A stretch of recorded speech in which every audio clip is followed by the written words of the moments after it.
अस्सलाम वालेकुम। आज हम डिस्कस करेंगे कि फ़ंक्शन हमारे पास क्या होता है। फ़ंक्शन बेसिकली हमारे पास एक बाइनरी रिलेशन होता है जो कि टू सेट्स को आपस में एसोसिएट करता है, आपस में रिलेट करता है।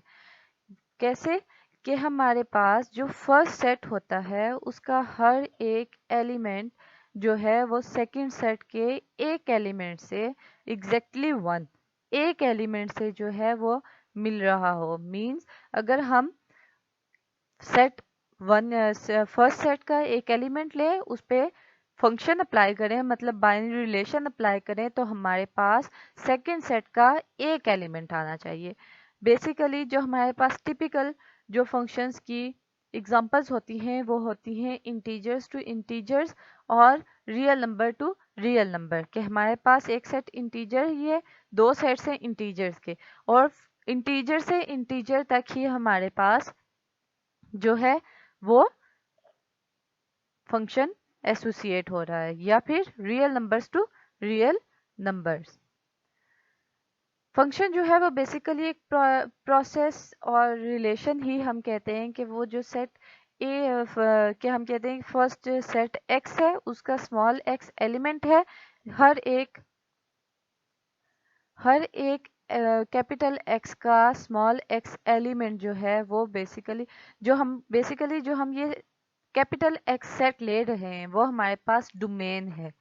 और जब हम जो उसका एलिमेंट है उस पे हम वो प्रोसेस और रिलेशन अप्लाई करते हैं तो हमारे पास जो सेट सेकंड सेट है मतलब y, उसका एक single element y small y आना चाहिए। ठीक है, तो तब हमारे पास वो फंक्शन होगा।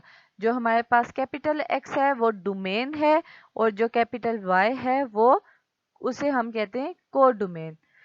जो हमारे पास जो फंक्शंस होते हैं उन्हें बेसिकली हम इस तरह से डिनोट करते हैं, स्मॉल एफ स्मॉल जी स्मॉल एच। इसी तरह से हम बाकी अल्फ़ाबेट्स भी ले सकते हैं। अब फंक्शन को जो है वो हम, अगर हमारे पास एक फंक्शन f है तो हम उसके रिलेशन को डिनोट करते हैं y is equal to F of X. Means जो सेट x है उसके एलिमेंट पे फंक्शन अप्लाई होता है और हमारे पास y आता है। इसे हम रीड इस तरह से करते हैं, f ऑफ x लिखते हम f स्मॉल ब्रैकेट्स में x, लेकिन पढ़ते हम f ऑफ x हैं। सबसे पहले हमारे पास डोमेन होती है कि डोमेन असल में होता क्या है। तो डोमेन हमारे पास वो नंबर्स हैं, वो एलिमेंट्स हैं जो कि हम फंक्शन में पुट कर सकते हैं कि एक फंक्शन में कौन कौन सी एलिमेंट्स जा सकते हैं। कोड डोमेन हमारे पास होता है कि एक पूरा सेट जिसपे के हमारे पास पॉसिबिलिटीज होती हैं कि ये भी एलिमेंट आ सकता है, ये भी एलिमेंट आ सकता है, बट जो एलिमेंट आते हैं वो जिस सेट में रिलेट करते हैं वो रेंज होता है। मींस अगर हम कहते हैं कि इंटीजर्स टू इंटीजर्स हमारे पास सेट है, तो जो फर्स्ट इंटीजर सेट है वो तो हमारे पास सारे मैप होंगे, लेकिन पॉसिबिलिटी है कि हमारे पास जो सेकंड सेट इंटीजर्स का है उसमें से कुछ एलिमेंट्स पे वो मैप ना हो। जिन एलिमेंट्स पे मैप होंगे वो रेंज में चले जाएंगे, लेकिन होल जो सेट होगा वो कोडोमेन होगा। अब जब हम फंक्शन की बात करते हैं तो डोमेन का हर एक एलिमेंट मैप होता है। अगर डोमेन का कोई भी एलिमेंट मैप नहीं हो रहा, मीन्स जो फर्स्ट सेट है उसका कोई एलिमेंट मैप नहीं हो रहा, तो वो हमारे पास रिलेशन फंक्शन नहीं होगा। जब तक हमारे पास फर्स्ट सेट के सारे एलिमेंट्स मैप ना हो रहे हो तब तक हमारे पास रिलेशन फंक्शन नहीं बनता। और एक नंबर डोमेन का कोडोमेन के एक ही एलिमेंट पे मैप करेगा। एक से ज्यादा एलिमेंट पे मैप अगर करे तो वो रिलेशन फंक्शन नहीं है।